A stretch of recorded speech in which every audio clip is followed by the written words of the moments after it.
I'm so excited for this weekend because the guys we have speaking, as Bob said, we got an outstanding group. Tonight's going to be fun. This is what we do. We start out and we have 4 speakers. They're going to go a half an hour each. They know when the 30 minutes is up, they're done, right? And we don't go farther. It's the Mark McHale rule. Guys who were here in the past. Never mind. So that's what we do. We go 30 minutes, and at the end, right, we're going to have a question and answer. And it's a great group, because I'm sure you're going to have Wildcat questions that are coming up and all that. So as they go through, write down the questions you have, all right? And then we'll just kind of pass it around and see what different guys think of different things. So anyways, from Kansas State, talking on the Wildcat, which I don't know anything about, and I'm excited to hear it, Dane Dimmel. Here we go.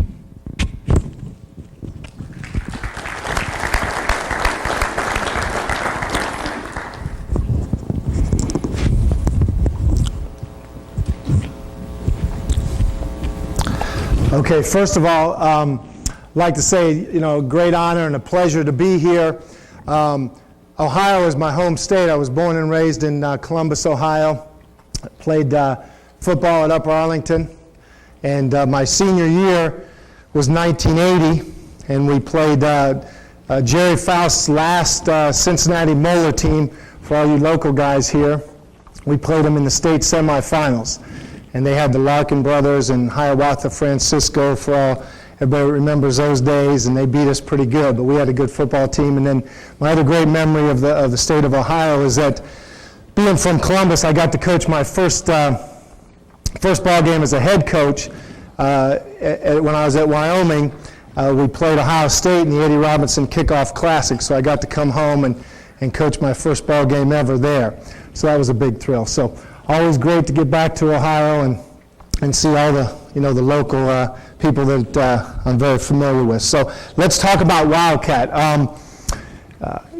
Kansas State's been doing the Wildcat for a long time. We've been really big in the quarterback run game.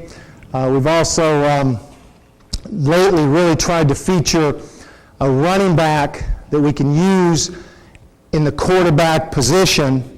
But this guy has to be a versatile player and has to be able to throw the ball as well, to be able to threaten people the way you really want to threaten people. So the young guy we got back there right now is about 6'2", 230, but he can throw the ball well too. So there's a lot of variety of things that we can do, creating one-back and two-back offense with the running back running the ball out of the quarterback position. So that's the prelude to this. I'll get to it quickly here and try to hit some of the base stuff that we're doing, and then we'll open it up to questions, and if anybody wants to ask anything, we'll get to it. So we'll start off with just starting from the bottom, talking about our zone game, and then this is our Wildcat package here with Daniel Thomas, who was the leading rusher in the Big 12 last year, doing a lot of the Wildcat stuff. Here we are doing our split zone, and on the split zone, we'll look at it from the tight and get a little better angle of some of the concepts that we're trying to create here with this.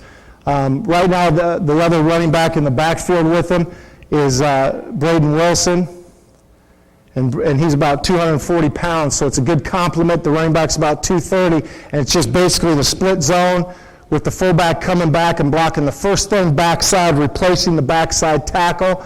The tackle here, because it's an odd front, we just made a base call, and now the tackle can go ahead and slow sift, what we call a slow sift, and work up to the next level, and now the fullback replaces off his backside hip.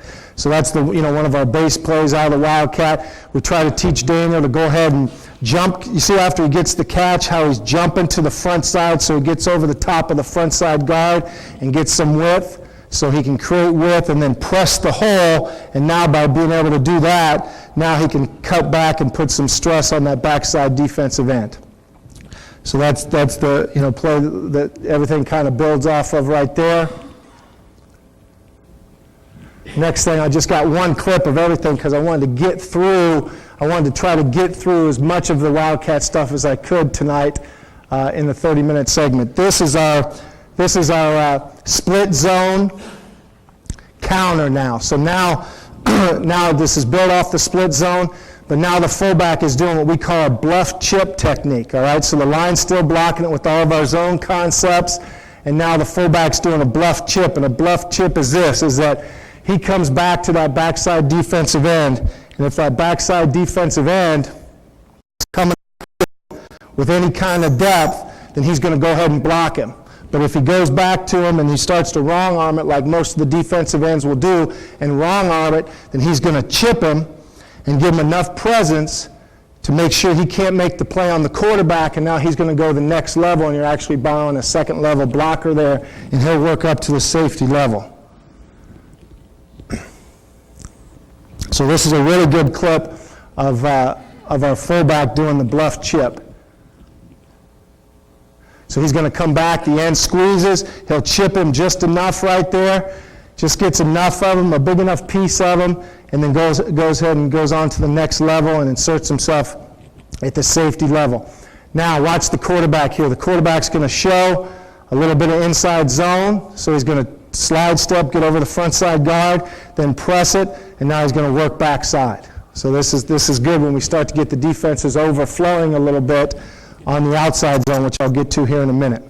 Okay, here's another look. I put this in. This is from one of our practices of the quarterback counter, and I wanted to show you this because the fullback makes the decision now to go ahead and bypass because that end's squeezing hard, so now he works to the safety level.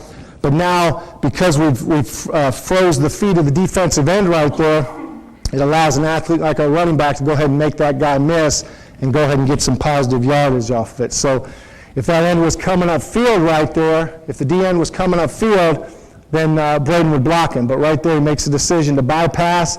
Now Daniel sees that, freezes his feet, and presses it up inside.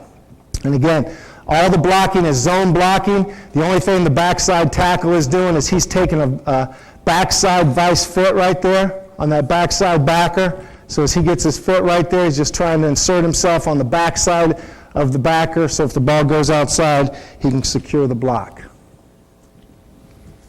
Okay, just the base lead play, but you can create an extra gap, obviously, with the Wildcat package, and so sometimes it's very simple just to go ahead and line up and get your lead play going. And again, if you watch the quarterback's footwork here, he's going to slide, get to the front side guard's outside hip, and then he's going to read that block, and then we tell the to go ahead and read it just like he was running the football. So right there, the fullback's going to read that 3 technique. If the 3 technique slices inside,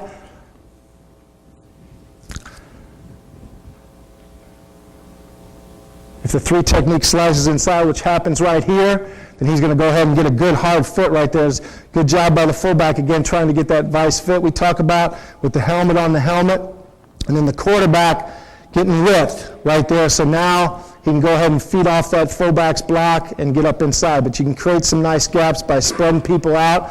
And our quarterback's still in the ball game on all this. We just put him out as a receiver to pull a defender out of there.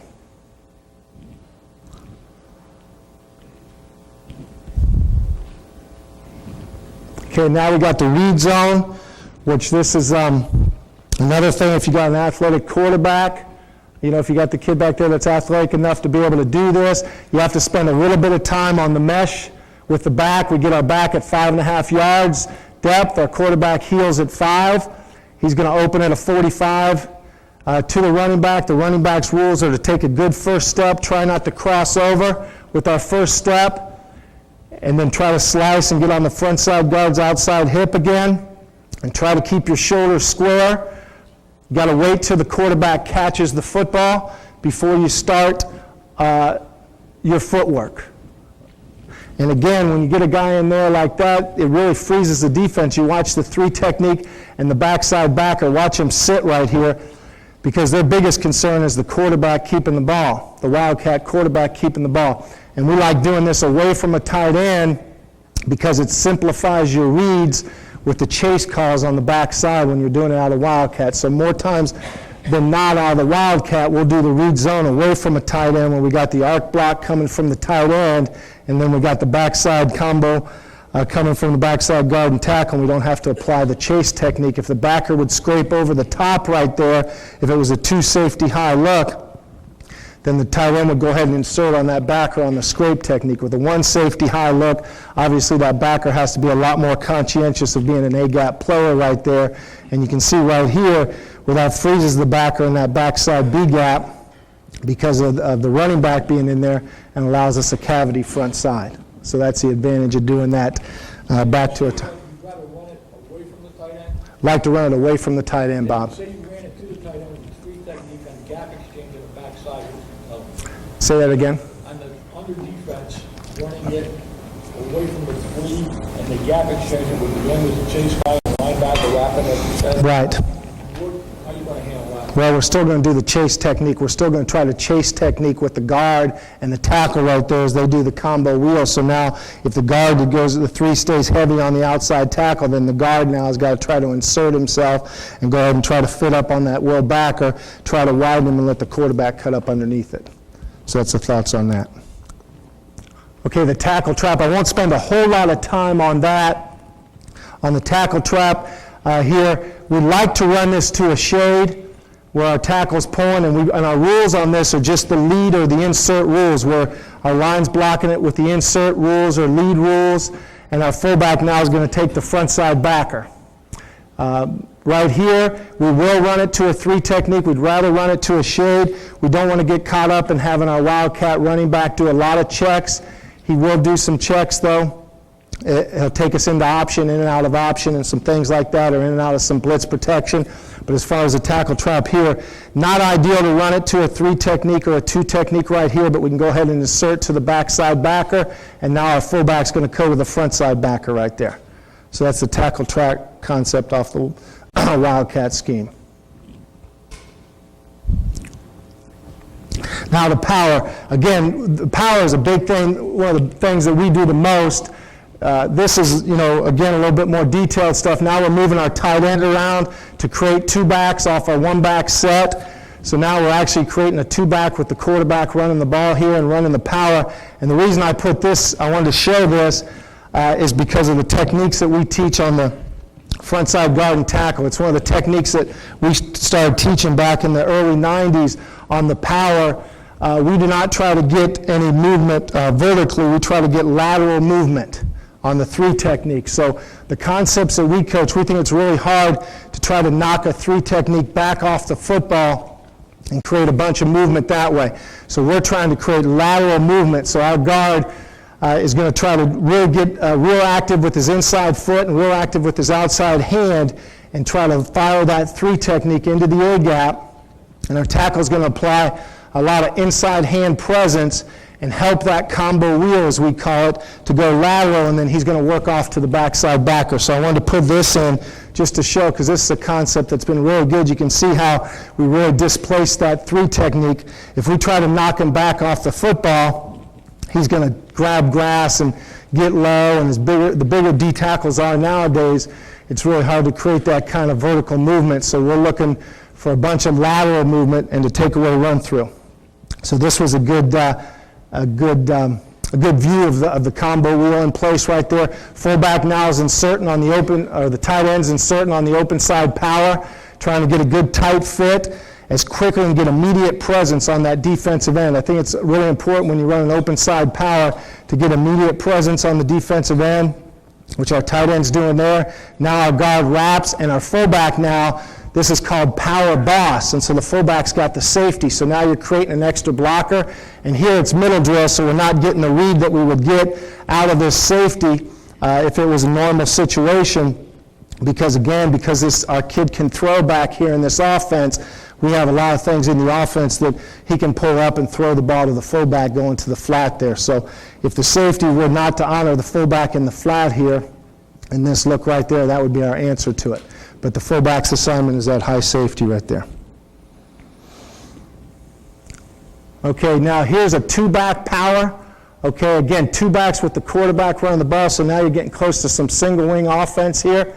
All right, with our fullback now I teach the fullbacks here to block the third most dangerous defender. So he's coming around. He's got third most dangerous. Obviously our combo wheel, again showing the combo wheel, and then inserting off to the backside backer. Our puller's got the front side backer, and now our running back has the safety. So again, in this concept here, again, we can get a hat fit on the safety. And this has been a good little a good little personnel. This is 31 personnel for us. So it's 3 running backs. I didn't talk about personnel very well, how you call this. This is 31 personnel, which is 3 running backs, 1 tight end, 1 receiver in the ball game, and 1 quarterback as a receiver. Okay, here's just the conventional, some game film of the conventional 1-back power. All right, actually 2-back power out of the 1-back. We're creating 2-back power. So now the fullback has third most dangerous, combo wheel to the backside. And we put this in here because now we're not doing the combo wheel because we get such heavy threes that play us like 4 eyes. And so what we do with that is we do the traditional slip technique because we're a big lead and zone team weak, which we feel complements the power so much. We'll run the quarterback lead or the quarterback zone weak. And so now if we're getting a heavy 3 like this floating out, then we'll go ahead and make that slip call.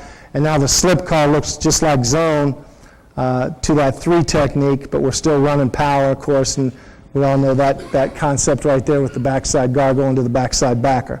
Okay, fullback inserting inside. Now, the hardest thing to teach your quarterback, I'll call him a quarterback here, your running back, or if it's your quarterback when you're running quarterback power, is we run our power as an A-gap power.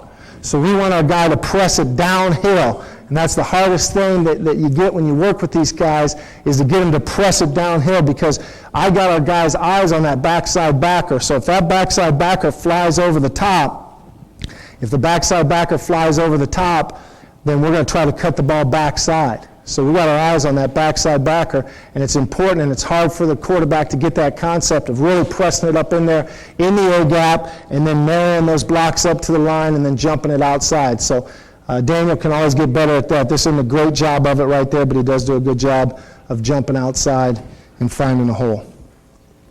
Okay, this is Power Boss, and these are some of the some of the other things we're doing. Okay, here it is to an open side, and again, our fullback's up there tight.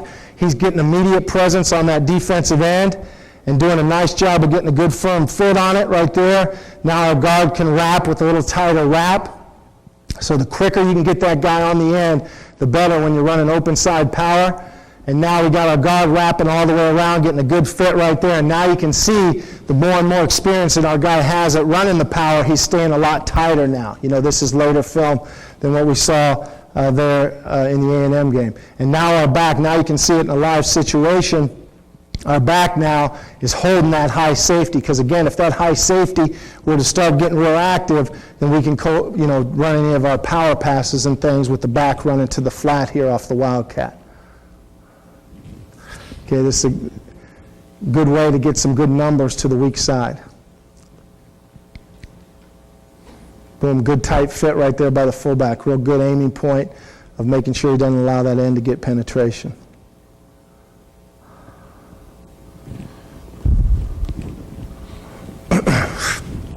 Okay, now here's a concept where we've been messing with this concept some on our outside plays and our inside plays. And this is where the fullback now is doing a front side bluff chip.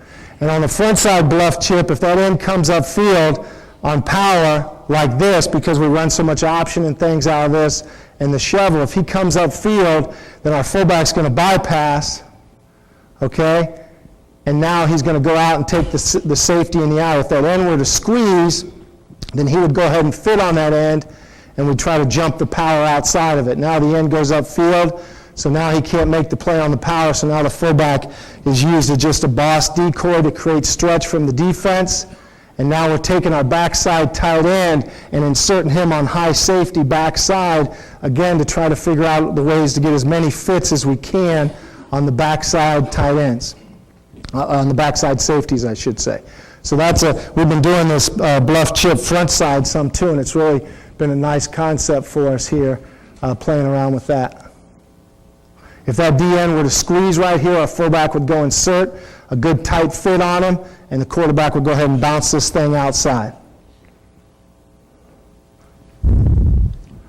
But a good way with that backside tight end as well to get to the safety. Okay, just some of our creating no back stuff out of it too, some game film here of creating no back, jumping our quarterback out late. so we can set the defense based on the formation that we show, and then coming out, and we just call this F counter, just like everybody would run your counter with the fullback pulling. But what we did right here is now we just let the guard, we don't have a fullback in the game, but obviously we don't need a fullback in the game because we've reduced the numbers in the box. So now the guard pulls and kicks or logs the defensive end, the quarterback presses it tight. He's getting a much better feel of pressing it tight, and he reads that block. So this is blocked just like F counter with rules. We just don't need a fullback in the game.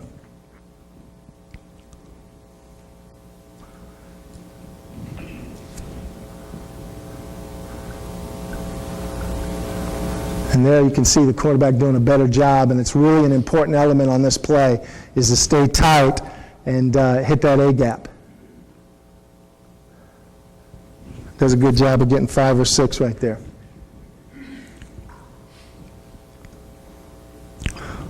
Okay, quarterback counter now. This is just the traditional quarterback counter with getting 2 pullers and getting the back to block the safety. So now we're running the guard tackle counter.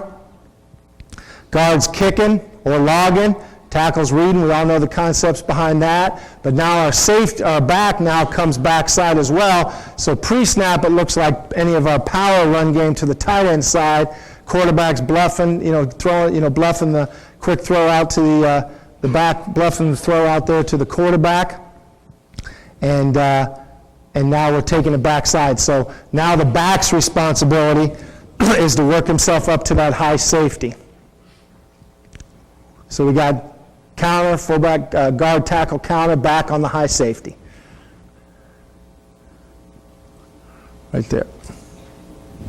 So just another misdirection off of it, another way to get numbers. Okay, while I'm trying to get through this as quick as I can, guys, because there's a lot of, this is our shovel right here.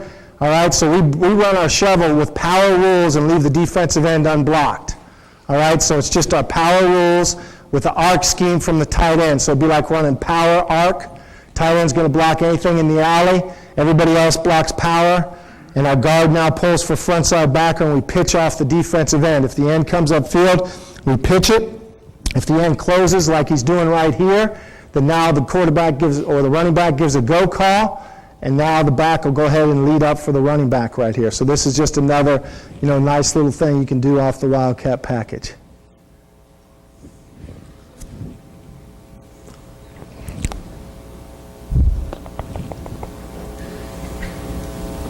Take me through that again.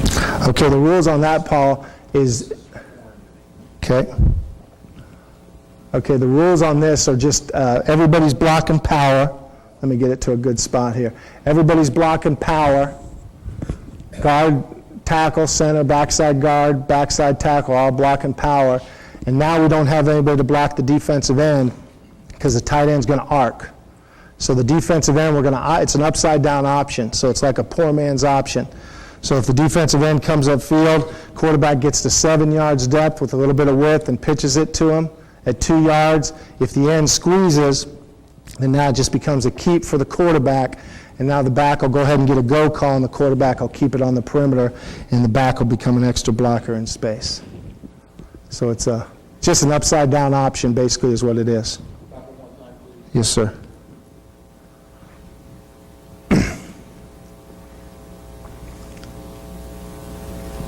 Here the end squeezes hard, which is going to happen a lot when you're your Wildcat stuff. And now it just becomes the quarterback getting out on the perimeter right here. And now the running back needs to make a little bit quicker transition right here and find the extra defender. This is actually the guard's guy that's coming off 51 right there. So the guard should go ahead and insert on that. If the back's alert, he should block number 6 or go ahead and lead up on the next most dangerous defender. One more time, Dana. Yes, sir. What would you do? What would you do if you had an Split under.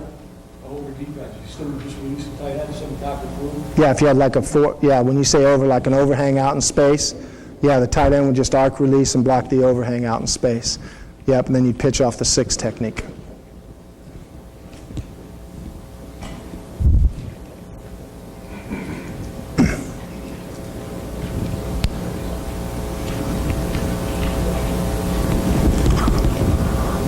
Okay, one back option. All right, now this is where you can really create some issues for some people with the one back option game. We block it just outside zone is how we block it, and we're going to pitch off the first thing outside the tight end. All right? So now the receiver knows right here, based on rules or signals that we might give on who he's going to block. He's going to bypass first thing outside the tight end, and then he's going to block the high safety, and we'll pitch off the overhang. All right, right here, the overhang came upfield so the quarterback could keep it. If the overhang, if the outside backer right there went up and took Daniel, then he'd go ahead and pitch the ball out to the back out there, which would actually be even a better situation for us if that would occur. And we just block it like outside zone with our rules.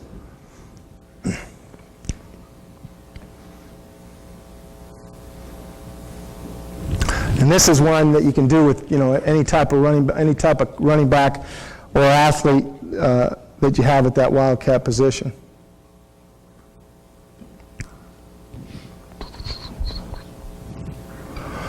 Okay, one back stretch. This has been good for us, and way to get the ball on the perimeter out of our one back stuff right here. Okay, now the fullback's going to block the first thing in the alley. Everybody else has man on, and we're blocking outside zone. So we're running two back stretch, and our aiming points, the quarterback's going to take it and make sure he gets enough width and depth so he doesn't get pinned by the C-gap defender. Our outside zone aiming points are ones that we got 20 years ago from Howard Mudd and Joe Pendry back when they were at the Chiefs, is that we're going to be 1 yard outside the tight end and 3 yards outside of that on an apex of that point so we don't get pinned by the C-gap defender.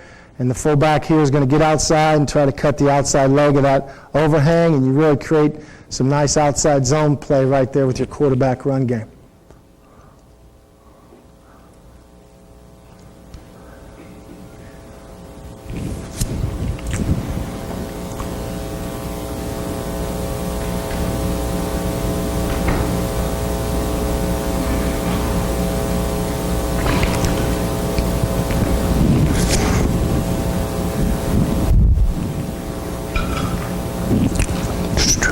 Okay.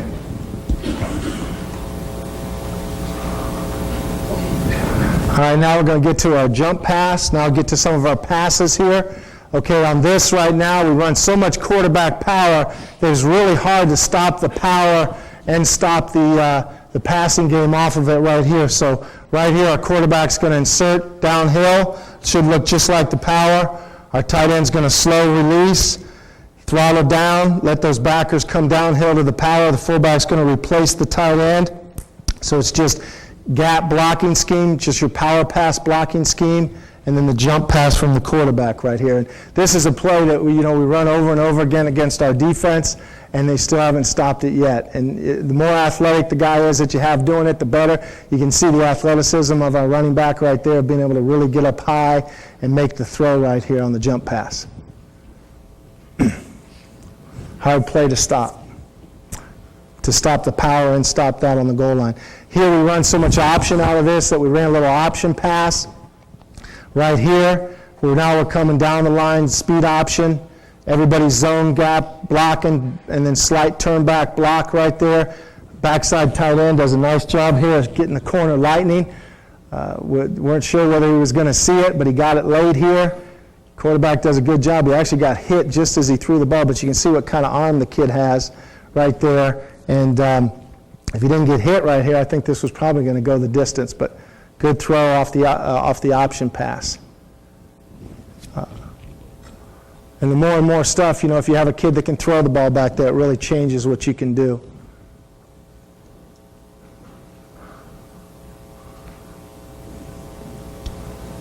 That one hung in the air a little bit because he got hit when he threw it. Yeah.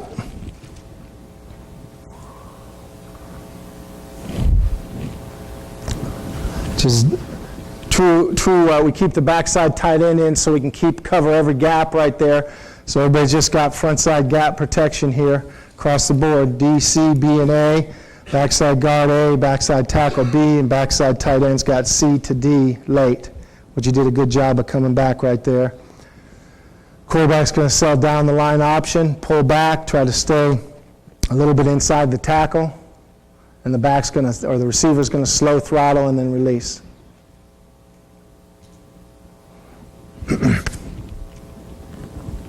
naked's really good because people start to try to load up the box a lot on you in your Wildcat game. And again, of course, with Daniel's versatility, that becomes hard to do. And right here, it's just the base naked scheme. Tight end's going to hammer down on the C gap, and he's going to late release right here, but he got into a pretty good fight, so he couldn't get out. Receiver's going to work to the flat, and we got to go right outside. So it's pretty easy pickings right there for the quarterback.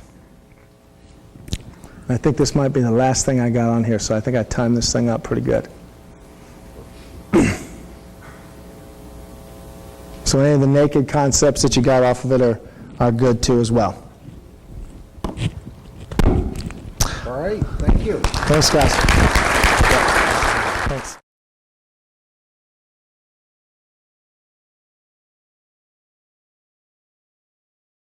I think that was a great job. Eddie Williamson from TCU is now going to speak on different pass protection sets by alignment, all those different things. So changing topics to pass pro. Eddie. Just get it hooked up there for me.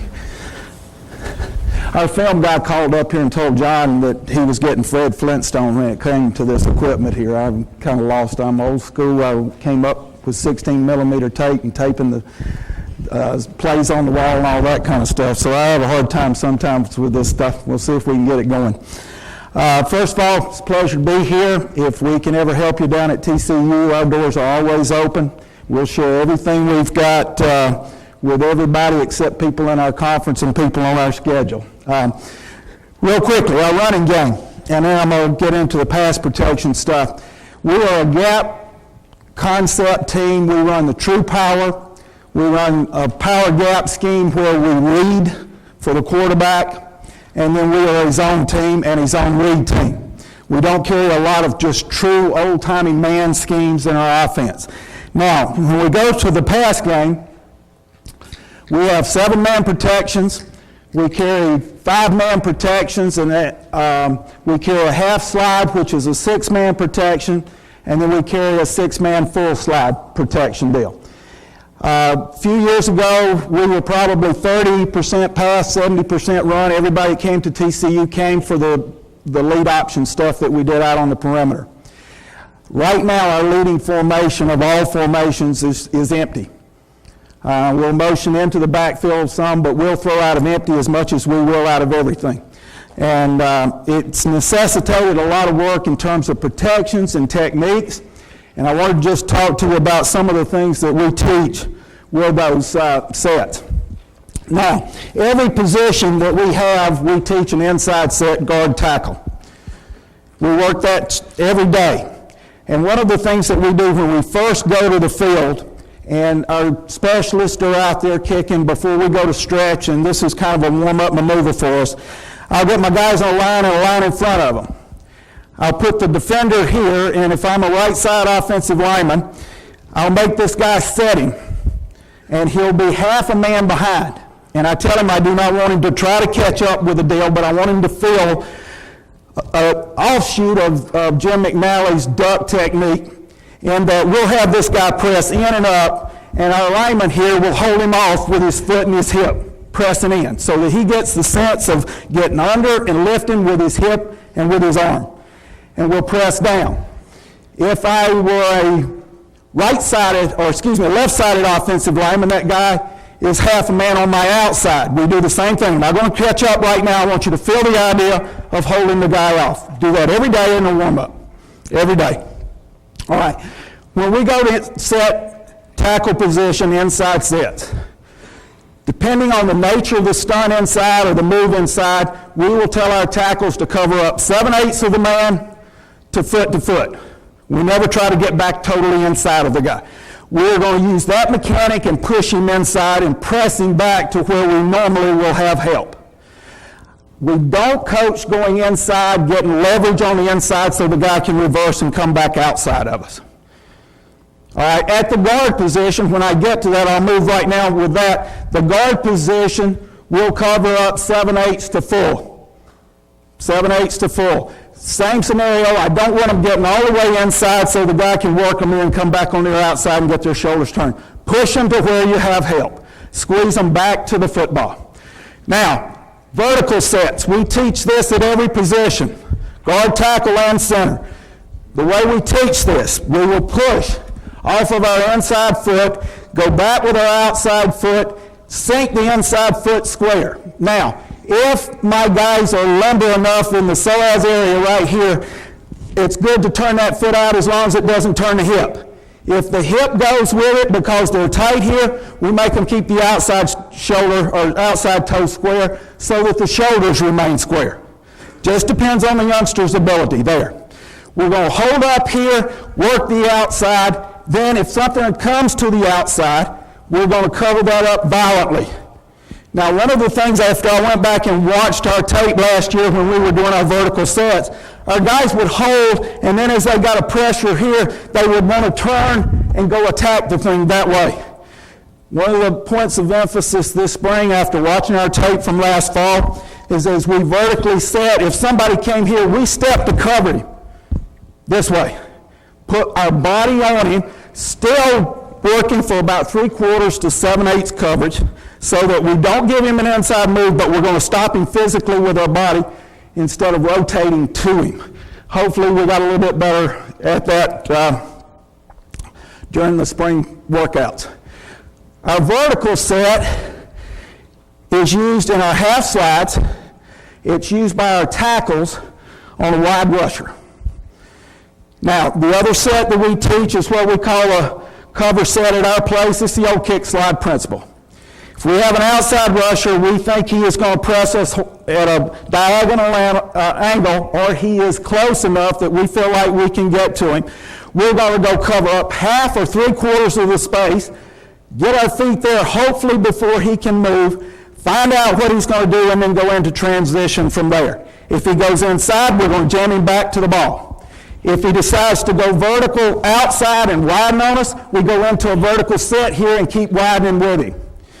If he's going to come approach us, as we cover this area, he comes, then we will, and I talk in terms of relationship of the outside foot to his body, we're going to step and cover him. We're not going to take half of him, we're going to get 3/4 to 7/8 of him. I want the outside foot to be inside his outside foot.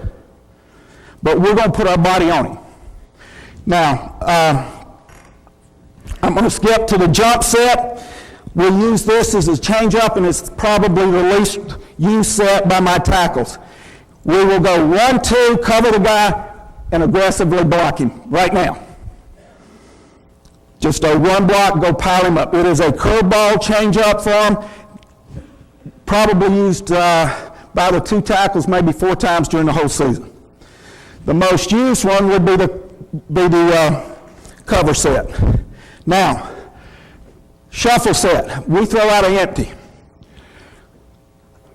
Our center directs all of our protections at the line of scrimmage, and we call them usually generically off of safety alignment back in the back. We teach our tackles and our centers to read what those people back there are going to tell them is going to happen to them. So our center will call his set side. And if we're playing a 4-2 down front, if the safeties have rotated and our indicators tell us that the most likely place that we're going to get blitz from is from the right side, our center will say, I'm kicking right. And basically the right side of the formation goes into a kicks half slide protection scheme where we'll go 3 for 4 players. Over on the other side, if we're in empty with no help, we've got 2 blockers left to cover the other 3 or 4 rushers over there. Now, depending on alignments, depths off the ball of linebackers, things of that, we teach a shuffle set on that side. Now, I used to teach Malian, where somebody would go to 2 levels, read backer and then to outside. You get into a problem with an overfront. If you've got a 2 technique and he's pretty good, if the guard's down, the center's mauling, it's hard to go back or to outside. We had trouble. If the guard mauled, the center tried to take the 2. If the 2 was any good, we were in trouble. And we kind of worked to this. I was fortunate enough to coach Jeff Saturday at North Carolina, and he's pretty good now in the NFL.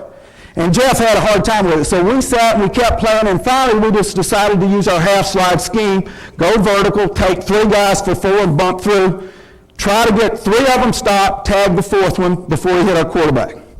Now, on the other side, Let's say I've got a 3 technique, have a tackle, have a linebacker at depth here. We use a shuffle set, and basically in our alignment when we're empty, we're 2-point. We'll take either a small jab if they have to, but even better is we'll have them push off of their outside foot, go 1-2, get a second level line of scrimmage established, and the 2 guys read to find out who are the most dangerous 2 rushers, and then we try to tag 3. Now, when our center calls the protection, the quarterback knows where he's hot. And I understand all of that stuff that, well, he should throw if it's hot and all of that. But I do not want our quarterback, and my guys understand this, we don't want that quarterback to have a cold shot on him. Sometimes we only get a tag, but he doesn't get his earwax knocked out of him. And I don't know about your place, but at our place, number 2 running out there is not nearly as good as number 1. So we're going to do everything to save his life that we possibly can. So we use a shuffle set in those sets of circumstances. I evolved to that over modeling because that's what my players like to do. And I teach both every year to start off with. I give them the option. I find out where they're comfortable. Every year it comes back now, they go to shuffle and block it that way. Now, as we go into our empty protection, we use the center's calls, hopefully, to get ourselves slid to wherever blitzers are going to come from. All right, now move to our guard sets.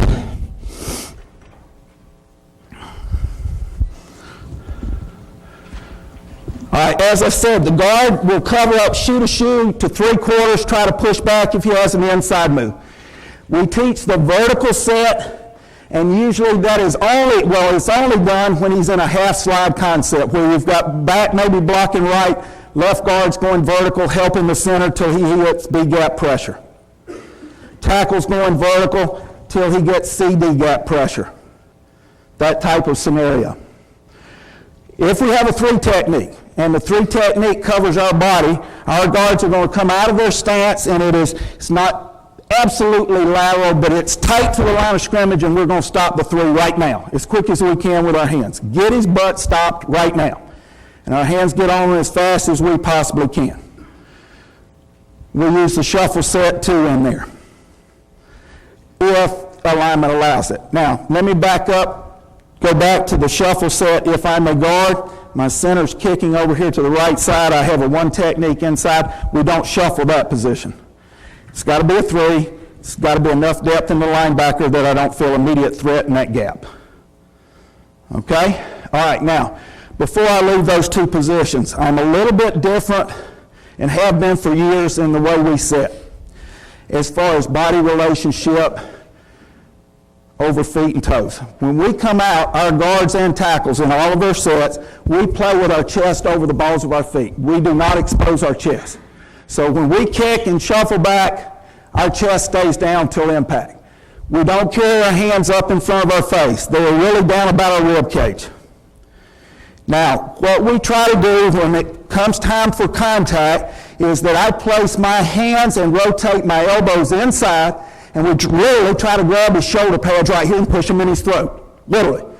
But our blow is here and up with the attitude, we're not knocking the guy back, we're picking him up in the air, setting him back 1 inch. If we've done that, we've won. All right, every day we start out also in our pass protection drills, we do a bull rush, where we'll put a defender across from him, offensive guy here, and have a charge where he's got to take a blow and stand it up this way. We'll do that, then we'll take that same mechanic, have the defender spin on him so that I know once he lifts, he's got his body in line to react to any kind of spin or motion. That's an everyday thing for us.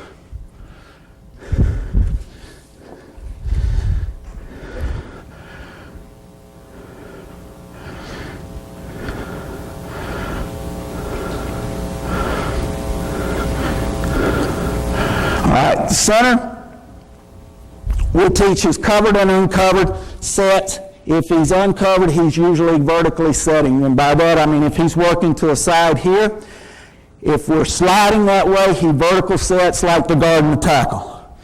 If he's uncovered and it's in our pocket protection, he will settle the foot away, Brace the inside foot, let the guard come help him if we're not sliding that way. They'll fit that way. He's opening his lap to a 3 technique in case we get stunner across.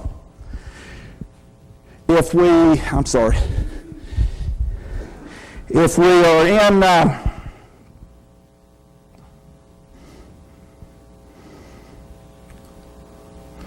froze up here, John. There, come on back. Tackle. Told you it was Fred Flintstone.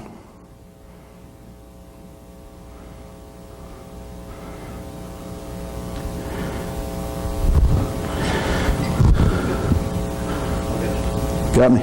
Okay. If we're in our scat protection and he has a nose guard on him, he'll set away from his snap hand. So if he is a right-handed snapper, when he snaps, this foot will settle. He tries to hit the nose guard as quick as he can, get himself off, and gather again. He may or may not have help from the guard, depending on how many rushers we have coming from either the left or the right side.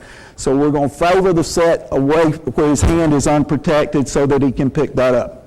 So that's the sets that he deals with. If he has help from a guard, he'll brace away from the guard so that if my right guard's help, my brace is here, I'm opening away. If I have no help, I'm going to defend my snap hand side and settle back off of it.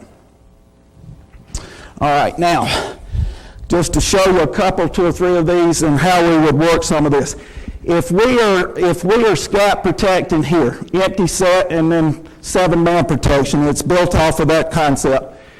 If our center, when he comes to the line of scrimmage, thinks that the most likely area is going to come for blitz from the 2 and 1 linebacker position over there, he'll say, I'm kicking right. That would put the right back on number 1. It would put the left back on 3 and 4 over there, the linebackers number 3 and 4.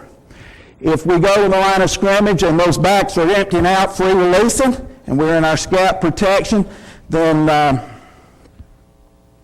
the center will call again to the linebacker over there on the right. If that's the indicator who's placed him there, we're kicking to 2. The center guard and tackle would take the 2 technique, the end, the 2 and the 1.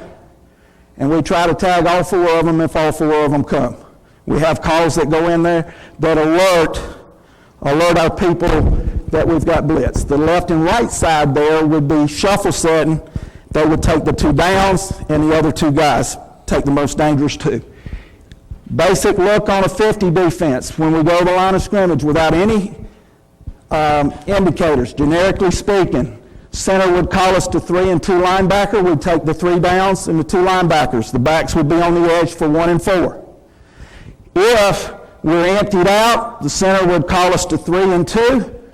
In our scat protection scheme or our empty protection scheme, the left guard and the left tackle would either decide they're going to molly that or shuffle set it. Usually it's always a shuffle. They'll say we're shuffling 3 to 4. Right guard, right tackle, we're shuffling 2 to 1. They will come off, they take the most dangerous rushers. Anytime a backer comes inside, the guard's screaming backer. When that happens, the tackle's alerted he's got no help to the outside. So he, in this case, would have to, let's say the right guard screamed backer on 2. The tackle would hold the end as long as he possibly could and take a late dive at number 1 to see if we can't redirect him and at least let him not knock the earwax out of our quarterback. Okay?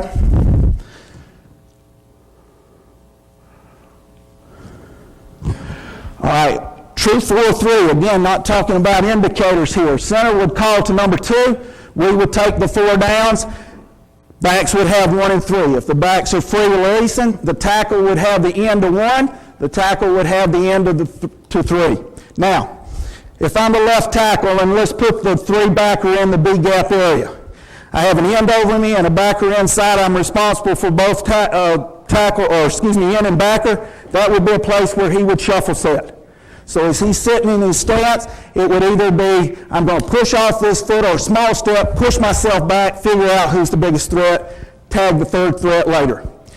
If I am the right tackle and I have the end in 1 and 1 is outside of the end, I don't need to shuffle because I can take my regular set, see through the end to 1. And I can take the most dangerous threat with a natural normal set. So that's how that process would happen right there.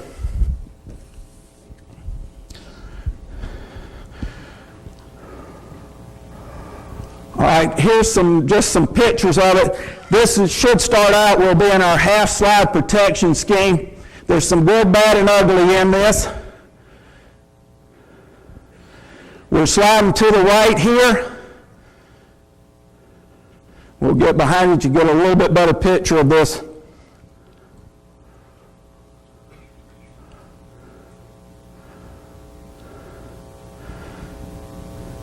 The left guard here will be responsible through the nose guard to 52. The tackle has 8. The back should have 45, and then we're taking everything else coming back this way right here.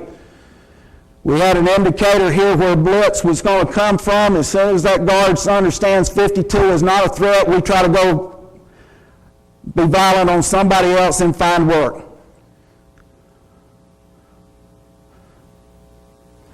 Pretty good picture here of the end at the right tackle there. The left tackle on the side over here, trying to hold off with that outside hand, embracing it right there.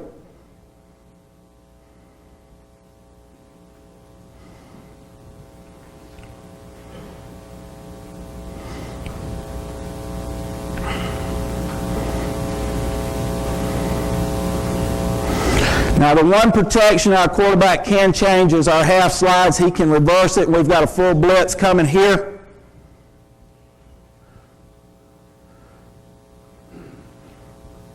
I would like for the right tackle to have stayed vertical a little bit longer. There's no reason to run off and leave the right guard here. The other thing, this is the thing I'm talking about, the right guard, I'd rather see him put his outside foot more on that defender than he's doing there. That's the thing that we tried to address a little bit more this spring.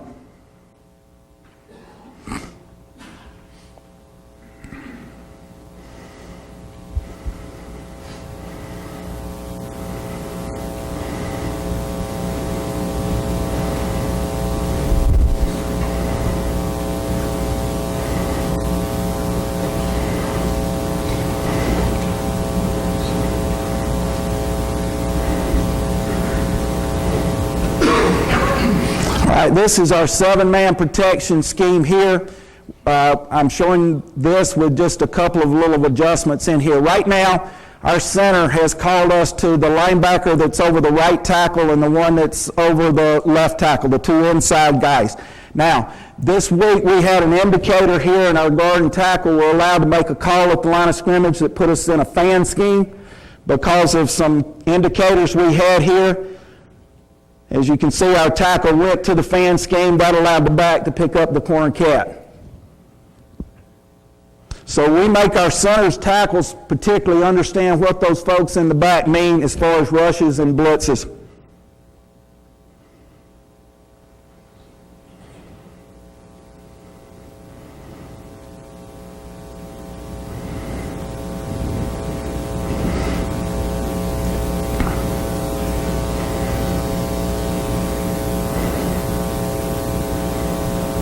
Now, one of the things, too, that we do, I think it's always important to teach a youngster what to do if he gets in trouble. A right tackle rotates too quickly here and his body's too high.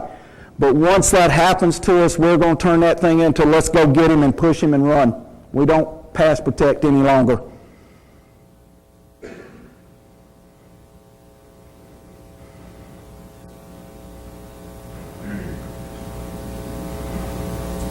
Hey, back that up for a minute, Eddie. Me make a point here that Eddie probably's not going to make, but let's stop it right there. Oh, it's right there. Right in this picture right here, get 3 out of those 5 offensive linemen are down there covering that pass, guys. Get your guys to fucking play like that. Get them down in there after that ball's thrown. You'll never know when that ball's going to come back. That's a hell of a job getting those guys down the field right there. I will say, I know we're not supposed to talk philosophy, but we've got a 10 Commandment code in our meeting room. Our goals, coach is big on goals. We do the goals and we talk about them about 30 seconds, and then we've got our 10 Commandments. Commandment number 7 is be in the film at the end of the play. And I'm fortunate enough I've got good kids that like to do that. They do play hard.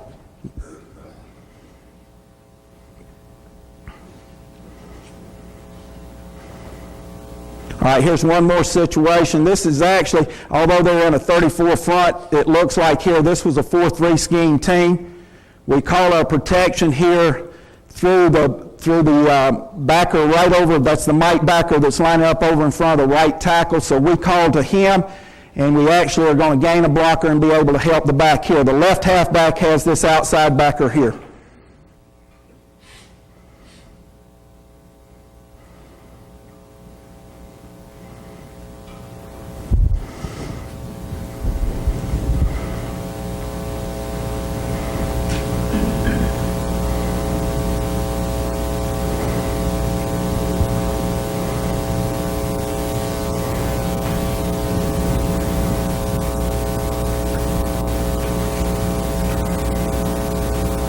All right, we put this one in every clinic that we do right now because we played a very good Boise team in the Fiesta Bowl and we got our butts beat, and we just want to keep reminding ourselves of that. It's the last play of that game.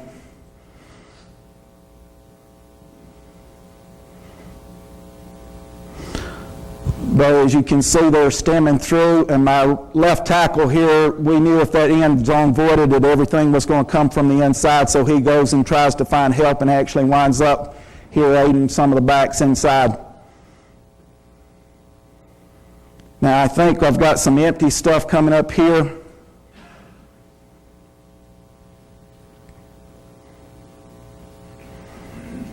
Back and tight end are both free to release here.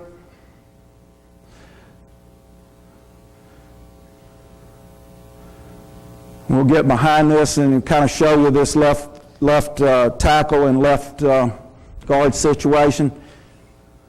We've got the two linebackers over the guard, and the 3 downs is where we're starting, and they're going to bide time as long as they can to try to figure out who the rushers are. I'd like, once the tackle starts back here, I would like for him to go put his left foot on, the left tackle go put his foot on that guy a little bit more.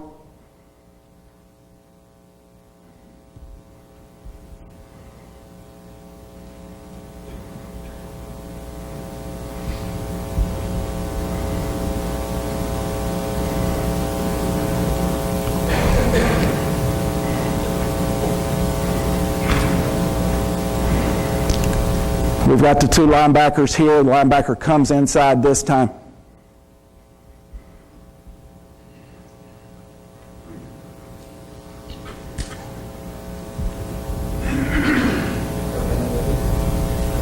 Okay. Do you want to see those 2 gap plays real fast? Let me run that forward then.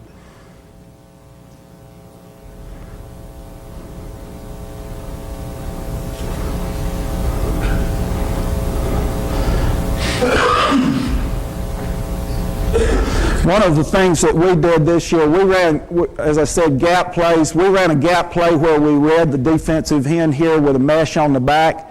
If the quarterback thought the end could tackle the back, he kept the ball. And we ran a block power scheme up inside. We went down, down, down, inside. The guard and the inside receiver have that front side linebacker inside and outside. If the backer's gone, the guard's going to turn back inside and look inside. There's one look of that.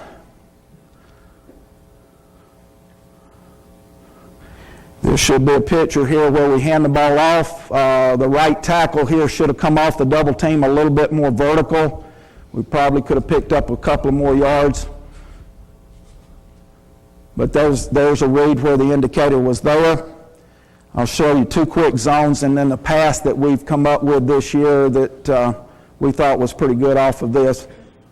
These are our zone plays. This is our zone to the open side. We've got to account for 44, so we're going to move our base count over. Everybody's zone in front side gap, but we're counting 44 is in the box, so we've got to work to him. I thought the guard here, both guards searched out. The tackle did a great job out, and our tight end on the backside filtering that twist stunt.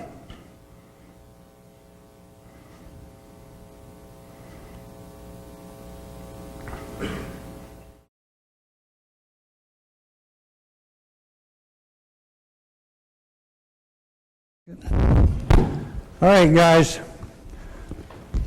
I guess Paul was trying to get me to leave before he introduced me. I wouldn't leave, so I'm going to stay and talk anyway. It's a pleasure for me to be here, to get a chance to visit with you guys. I've been very fortunate in my career. Now, this is not philosophy, this is explanation, Paul, so don't cut me off. I've had a chance to coach with some great people. There are a lot of them in this room. Howard Mudd, Jim McNally, guys I've been around. I learned so damn much football from offensive line coaches because they're the best teachers. I started coaching offensive line in college. Then I went to the dark side because I thought you had to be a coordinator and coach all those quarterbacks and all that bullshit, and I did that for a while. And then I found out that real teaching and coaching is just what you do. Just exactly what you do. Taking guys that can't play anywhere else now, they can't play anywhere else, and get those guys to be solid contributors to the football team. That is coaching, and that is teaching. And I've had that opportunity to be around great guys. Now, my next thing I want to get to before I start on the clinic is I got an obligation to the University of Alabama, that's to win. And I wore this damn ring here because I'm 63 years old. I don't know how long I'll get to wear that son of a bitch, so I put it on today. My obligation, Howard asked me why I had it on, that's why. My obligation to the University of Alabama is to win. I've got to find a way to win for my guys that I coach who happen to be the offensive line, and I do have a little influence on what we do offensively. So what we do offensively to take our guys are good players, but our guys are no better than they're going to have some of them at Ole Miss, some of them they're going to have at Auburn, some of them they're going to have at Tennessee, LSU, and those places. So we got to take our guys and make sure when they walk on that football field that they have the best opportunity to win. Now, I did a piss poor job of that for the first year I was there. I came from pro football where we'd meet at what time in the morning, Paul? 7:30? What time we quit, Paul? 12? We got all kinds of meeting time. So I've got time to be a dumbass and come up with rules and block all these different fronts. Shit, I go to Alabama, our first spring practice, Nick Saban's got every defense that they've ever had known to man, and he's going to run it in the first day of spring practice. I get ready to go to my meeting, sit down, I'm going to put the inside-outside zone in. I've got 35 minutes to put the whole damn thing in with 5 offensive linemen that didn't know a scoop block from Shinola. Okay, so here's what I had to do, and that's what I'm going to talk about right now. I had to come up with a way, or we did, it was never me. We had to come up with a way that we could get our players to go do their assignment against all that bullshit that the defense does and make it simple. So what I'm going to do, first, can I use the overhead first of all? I'm going to put something on the overhead here, and Howard knows this because he and I would sit there, and I owe Howard and Jim McNally an apology because both those guys worked with me when I was a coordinator, and I was a pain in the ass. Let me get that. Is that the right way? Howard, I heard you, Howard. I heard your ass. No, I learned a lot. Okay, now, guys, what I've done, I'm going to tell you, this is simple now. It is simple. First of all, there are not a lot of fronts they can play. They can either cover the center, okay, they can cover the center and cover both guards with him, which is a solid or a sink front. They can leave the center uncovered and cover both guards. They can cover the center and cover one guard. That's all they can do. Can't have any more. Now, all those gaps, we got calls to handle, but that's how they did. So what we came up with is we're going to make it. If a guard is covered, it's some type of 4 down. I'm going to number the defense inside out. My center's calling every damn thing. We had John Gruden come down and visit us. Philosophy again. John Gruden came down and visited us in Alabama. John is in this mode now that he wants the perfect play called. Isn't that right, Bill Callahan? He wants the perfect play called offensively. All these guys that are doing all this read and stand out there and look and then call it from the sidelines, you're doing that. You're trying to get the perfect play. We can't do that. I don't know why, but we can't get the perfect play. So I want that center to give me the chance to have as good a blocking scheme. I tell his ass, your job is to get us in the blocking scheme to block this front. We might not have the perfect play called, but we're going to get the most dangerous catch to the ball, we're going to get their ass blocked. Now I'm going to start, this is just a base numbering system, and it starts from single back. As soon as you get to gap plays, as soon as you put a lead back in it, which Jim and I did a lot of, as soon as you do that, then you've got to take a 0-1-2 rule and give one of them to the back and make an adjustment. This is outside-inside zone. If we're playing against 4 down and I'm running the ball to the right, center's going to come out and make a 0. 0 is the first cat that's the closest to him. First one, he's making 0. His assignment will be 0. Now I'm going to show you this on video. It's exactly the same, so you don't have to worry about this.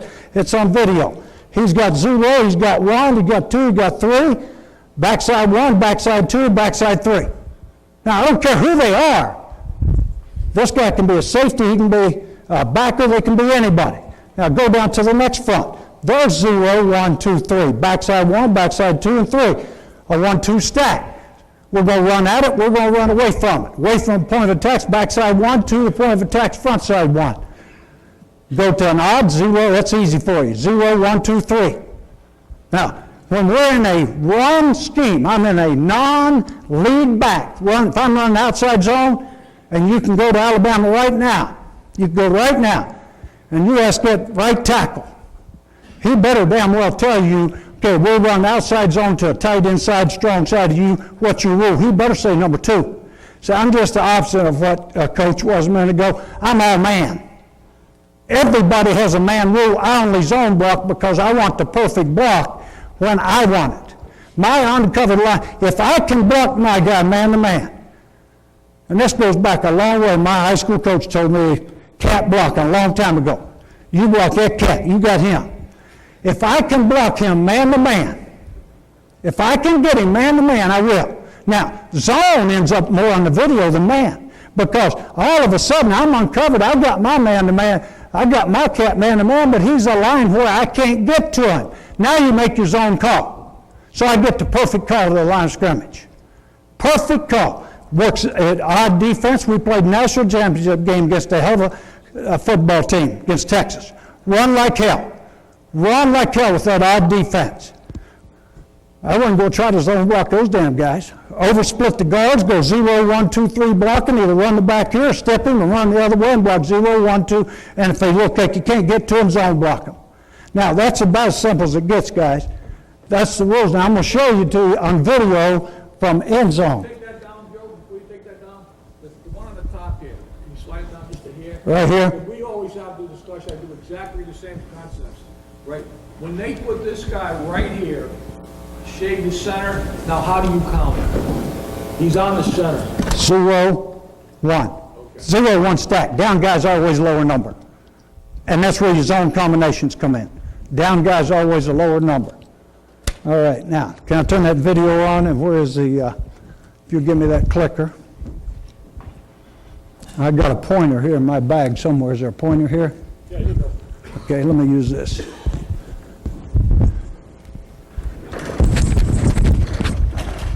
Put my glasses on here, guys, because I can't see shit. All right, now this is, I'm going to try to stay the hell out of everybody's way, but this is outside zone to a tight inside, to the strong side, right here. This is running left. Now, my left side's better blockers than my right, so we're going to see most of these go left. All right? There's 0, 1, 2, 3. Backside 1, 2, 3. Now, this is the way I teach it now. I can't draw that stuff on a computer. You're looking at a guy, I hadn't better turn some bitch on. But I got a guy who works for me who can, and I draw it up and I say, now I want that on the video, I want that up there, I want those guys to be able to walk in that meeting room and see that every day. Now, what I do is I write my line calls up there, okay? I mean, I might play against you, I'm not going to give you my line calls, but you know what they are. Shit, hard to tell you, it's going to be slip, A, B, C, but there's the call. Now, if I'm going to run outside zone this way, that running back, we're not going as wide as we used to. He's going to the outside leg. He's reading the defensive end. Right there. There's 0, 1, 2. Now, that tackle knows those two right here have 2 and 3. They better make a damn zone call so those two work, block a down guy to the line of scrimmage guy. His head goes through the outside armpit. 1, 2. This is backups from this year. Second step, his head goes through the outside armpit. Second step on the ground. Center's got a zone call. From the center back, you can chop. Now, that's 0, 1, 2, 3 block. And our biggest plays on outside zone is when we get the integrity of the defense destroyed. When somebody's on the ground defensively, we got a chance. Now, guys, I don't know about you, but But we don't knock too many guys off the bar a long ways.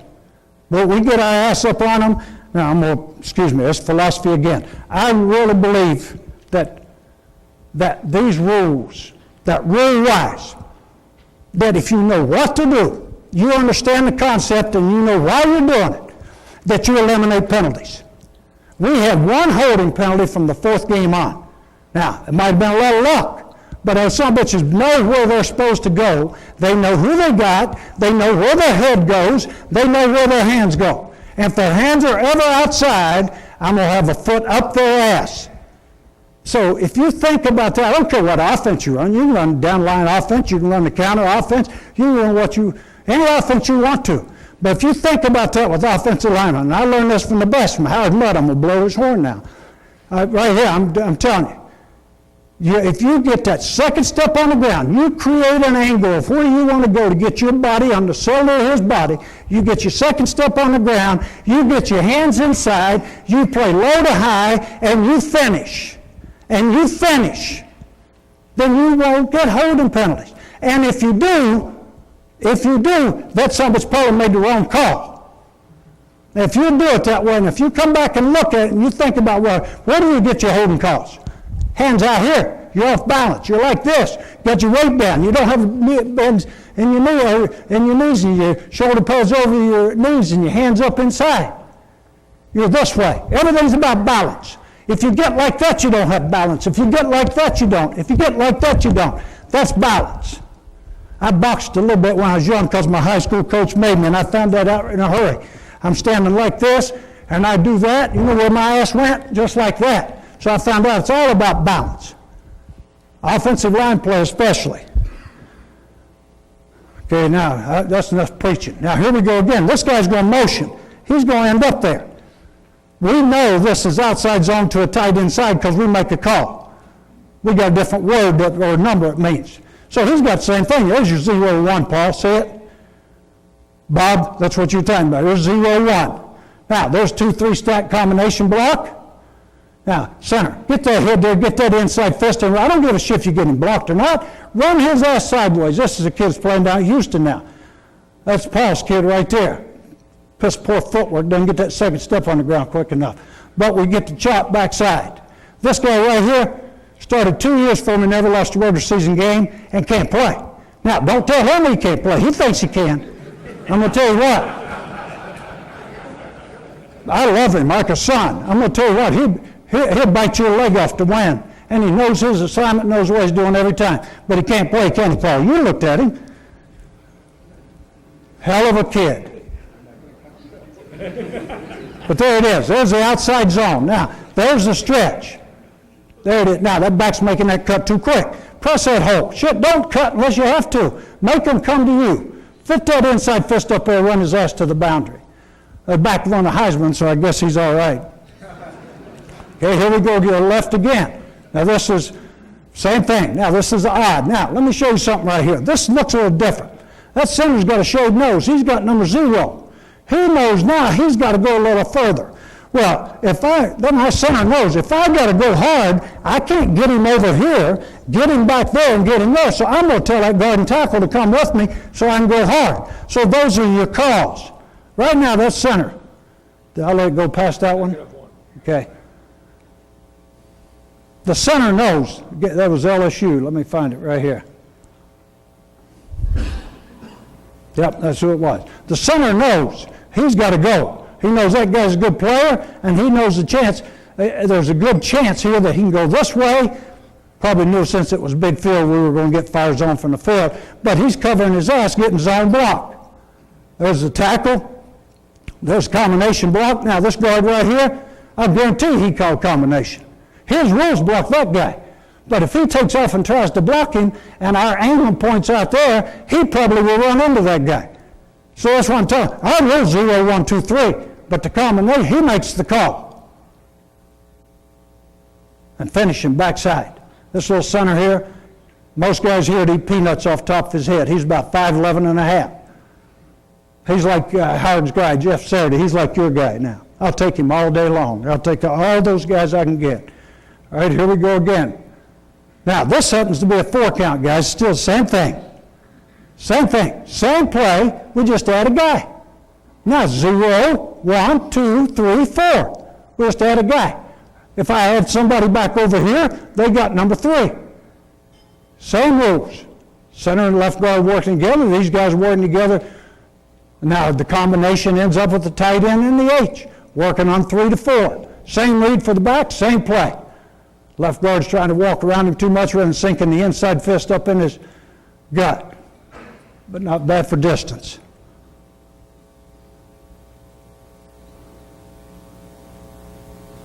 Now we're going to run it to the right side. Now I'm going to show you right here. Watch the difference. That's 0, 1. That's the toughest there is. Now, the right guard, right here, rather than letting the center come, the ball's running to that angle. We run the ball out here. Our aiming point is the outside leg of that tight end. We changed our aim point, Coach. That's where our aim point is now. We're out here. That center guard know that the ball's going there. That's the what and the why. Why am I doing? So when that guard turns and sinks that fist, he's got to leave room for that center. Now you push on the angle of the back. Don't try to get your pads back upfield. The back is not going this way. Back's running that way. That's his angle. If it's inside zone, then get your ass upfield because the back goes open, crossover, square, and get down in the hole. But the center, the guard here, didn't do that. He tried to stay on him. And the guy grabbed him, and we end up with a 2-yard gain or a 1-yard gain rather than a positive play. That's the reason I ran ball left more. Here we go back over to this side again. Now, look at this one, guys. Now, we've got 4 guys. They've got 3 and 1 over here we don't know, so we're going to make that guy 0. Center, remember, center's doing it. Center's doing it. He's making that guy 0. So these two got 0. These two got 0 backside 1. There's 1 and 2, 3 and 4 out here somewhere. Okay, if that guy's deep, okay, if he's deep, or if it's a formation where I get that guy to be a corner and he's used to being a pass player rather than a run player, I run his ass all day not blocking. Now, if he's tight and he's a safety, we'll account for him. We could make that guy 0. Have to go there, then I'd probably have a cutter on the backside. How much time I got? Now we're going to leave him free now. We had a wide receiver to field. He's got force rule. Okay, I'm in good shape. But there, and I put it all in zone so you can get to see the calls. 0 and 1. All right, that's the backside zone call. The aiming point's out here so the center can get away from him a little bit. All right, get your head through the outside armpit, second step on the ground. That's not bad. All right, that's a new left tackle for him. Second step on the ground. Now, what I want, guys, when we run outside zone, and again, everybody coaches your own way. What I want is the defensive lineman knocked the hell off the ball. I want the read knocked off the ball. The biggest problem I have is this guy leaving the read, or if they got combination, is him leaving the read. Because our aiming point on our back is a little bit tighter than it used to be when we try to overblock it all. Not a bad job by the H. Pretty good job by the receiver coming in there. And now the corner, you got to make a tackle. That's your job. You make the tackle.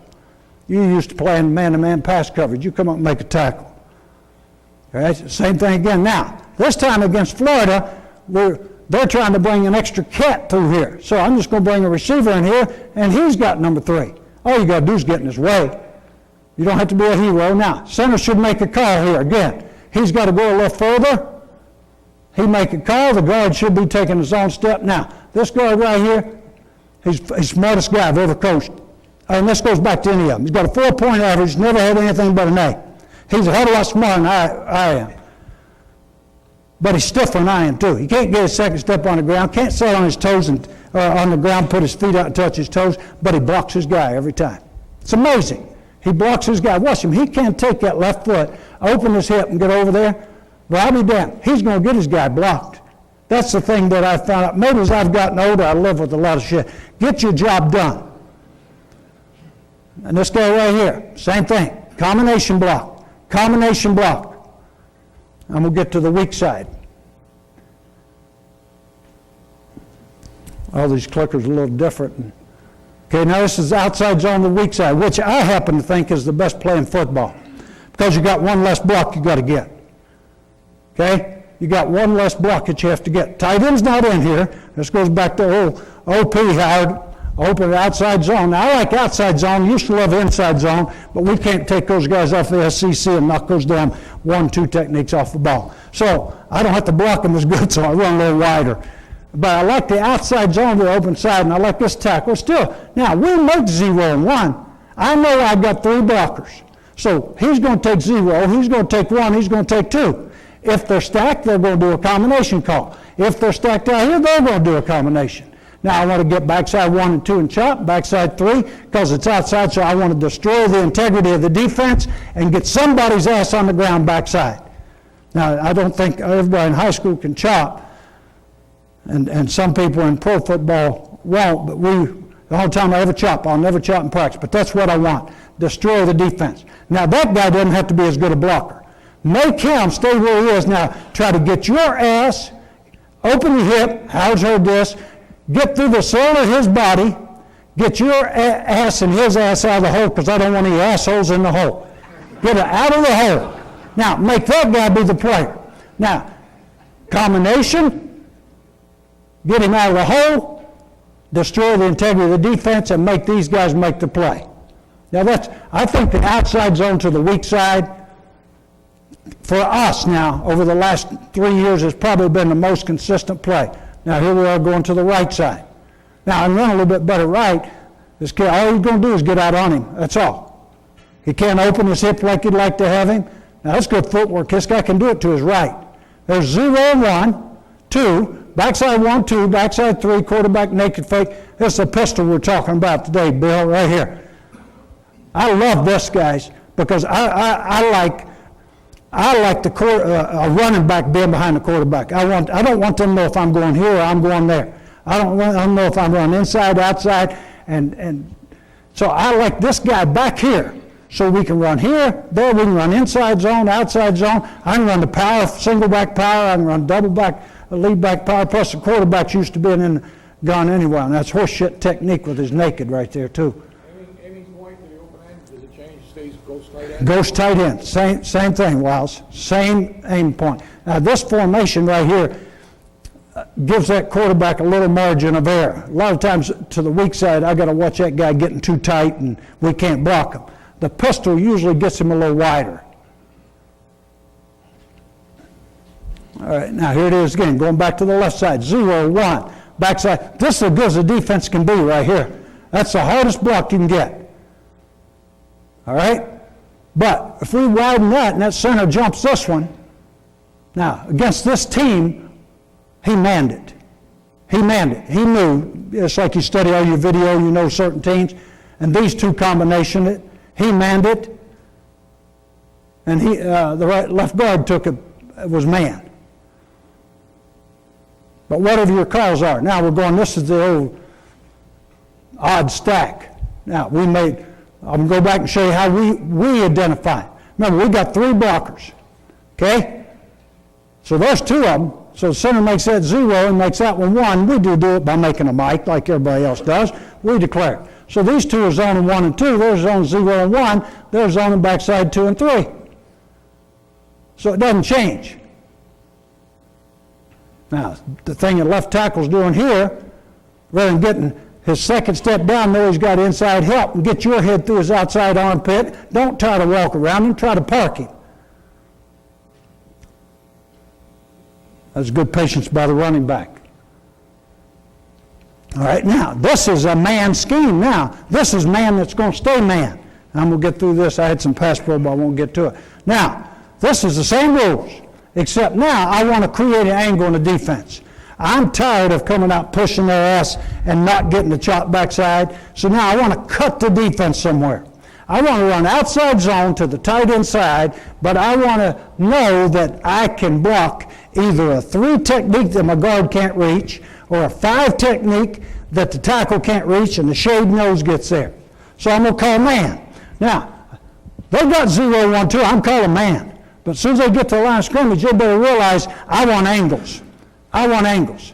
There's 0, 1, 2. If there's a guard bubble, we're going to make a mic. If a center can reach him, he takes 1. If a center can't reach him, he calls him down. He's got his call, whatever you call it. Combination right here. Now my left tackle, if that was him, he'd zone block this. Right tackle, he says, tight end, you block him, I'm going to pull. but this is a pistol. It's the same play, same run for the running back as the outside zone to the tight end side.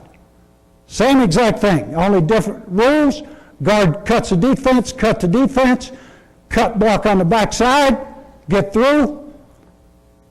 Now, one thing you got to watch on this down block, if you zone the backside, a lot of times, if that nose is tighter and you get that down block, that guard gets stacked up and he can't get through there on the backside. I've had that happen. And then that guy hits it running. There's a problem with the back being a little bit too tight. Now, I've got 2 or 3 shots of this from this year and a year ago. Now, this one, same thing again. Now, there's the 3 technique. All right? Same thing. Now, we can't get to the 3 technique, so the tackle's going to block him now, and the guard's going to pull for the front side back on a 3 technique. There's 0 on backside 1. Now, the center can do 1 or 2 things. They've got 0 on backside 1. Center can do here and pull the backside guard if he's deeper. Center can go through and get him if he's not going to get picked by the 3, or if he's wider, the center can pull. Remember what I told you, the perfect play at the line of scrimmage? These guys are smart now. I'm going to get smart linemen. I'm going to get smart, tough guys. And we're going to make the right call at the line of scrimmage because they know the objective. Why? Why? I can't zone block these guys all day long. I better have an answer for them. That's easier job for that tackle. Easier block for that guard. Now, the pressure on that when the tight end blocks is a wide receiver has to be a good blocker. Does the pulling guard read it like the runner? No, the pulling guard's man. But so he doesn't read the end. He's filling the end and looking his guy man. Yeah.